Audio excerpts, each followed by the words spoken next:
এবং আরডিএক্স এর মতো বিস্ফোরক, যেটা ভয়ঙ্কর দেশবিরোধী কাজে ব্যবহৃত হয় এবং হিজবুল মুজাহিদিন, আইএস এর মতো গুন্ডারা, ইন্টারন্যাশনাল টেরোরিস্টরা করে।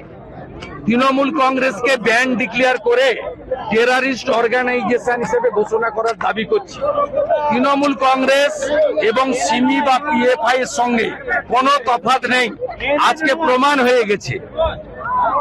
হয়ে গেছে এই রাজ্য যতুগৃহ, আমডাঙ্গা, এগরার খাদিকুল একাধিক বিস্ফোরণের ঘটনা, যা সবাই ট্রেলার দেখেছিলেন।